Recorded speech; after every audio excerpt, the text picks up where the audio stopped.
Oo, ang akala ko ay para sa'kin ka. Bakit lahat ay nagbago sa atin? Bigla ka na lang nag-iba. Tila ba di na ikaw yung nakilala ko noon, na naglalambing sa tuwing ako'y nagtatampo?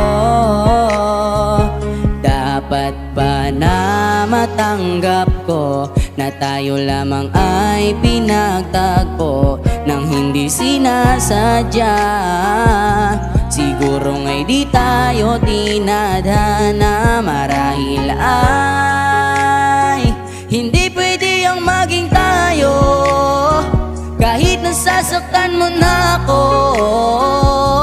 Ang iisipin ko na lamang ay marahil di tayo ang para sa isa't isa. Siguro hanggang doon na lang talaga tayo. Lahat ay aral lang sa buhay ko, pero kahit na ganon